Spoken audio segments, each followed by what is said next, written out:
Around Thanksgiving, Aaron Rodgers and Russell Wilson received some news as unnerving as the sight of an all-out quarterback blitz.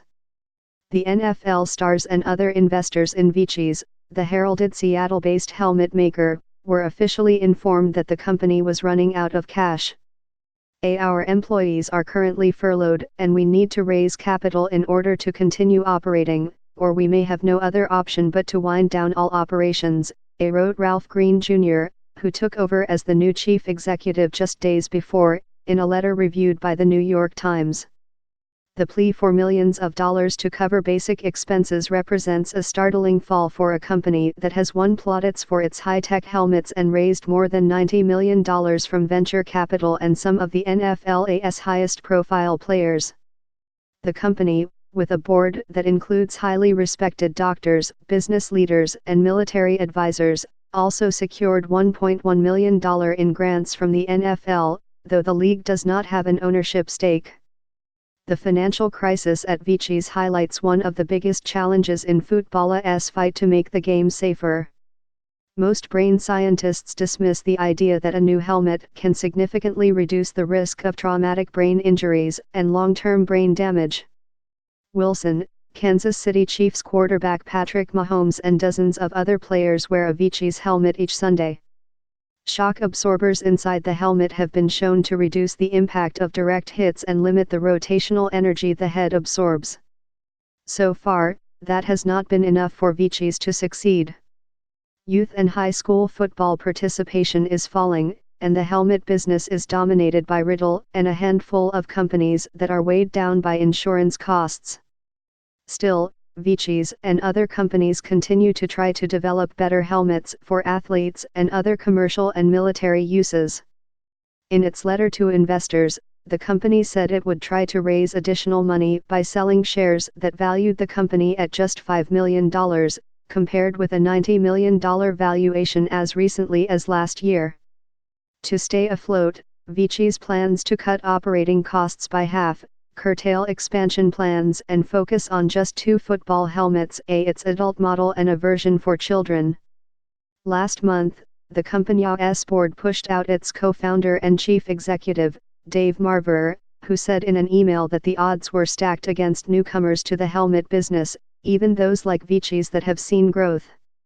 We were more successful than most at raising capital, but it took a tremendous amount of time and effort that could have been applied to growing and running the business, Marver said. The company expects to lose $26 million this year, according to internal Vichys documents. With its cash dwindling, it has struggled to fulfill some orders. The delivery of a few hundred helmets ordered by the upstart XFL has been delayed. The new league is hoping the helmets will arrive by the start of training camps early next year, according to an XFL official with direct knowledge of the transaction, who spoke on condition of anonymity to preserve the league's relationship with one of the few helmet manufacturers. In a statement, Matt McKenna, a spokesman for Vichys, said the company is seeking another round of funding. He declined to comment further. Vichys approached the helmet market in the fashion of Tesla, the automobile maker that sought to capture the high end of the market first. Vichys targeted NFL and college teams that can afford its premium prices. The helmets can cost as much as $1,500, at least double what most high-end helmets cost. Executives hoped the visibility among top athletes would help them sell to youth and high school teams. But the challenges for a newcomer, even one with the support and star power of Vichys, are fierce, said Ben Ferrara, who founded and ran the helmet maker Zenith for almost a decade.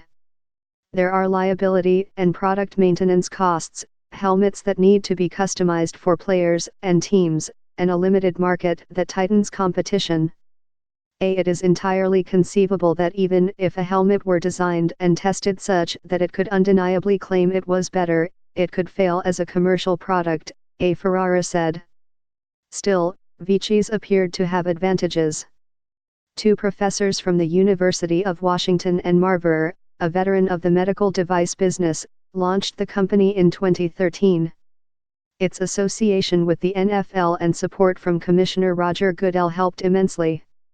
How do we use new materials? How do we use new technology to create a better helmet? Goodell said at a fan forum in 2017 where he touted Vichy's.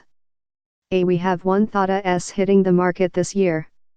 It was developed by somebody in Seattle. In an interview last year, Marver said the backing of the NFL had given Vichy's credibility with the medical and equipment staffs of NFL teams.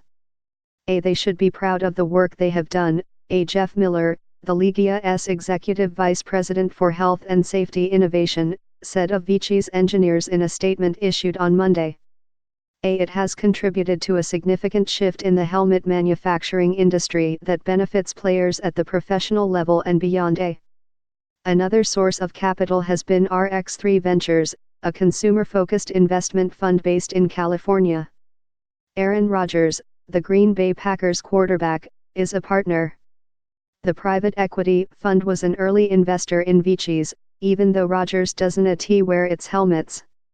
He wears a helmet from competitor Schutt.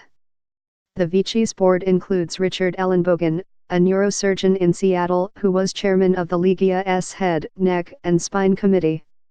Other players who have invested include the New York Giants receiver Golden Tate, who also wears the helmet, the former receiver Doug Baldwin, and Hall of Famers Jerry Rice and Roger Staubach. The N.F.L. and the Players Union ranked the company's ZERO1 model at the top of its 2019 helmet rankings based on its ability to reduce head impact severity. The outside of the ZERO1 is softer than other helmets and has columns that deform upon impact, helping distribute force more evenly than other helmets do.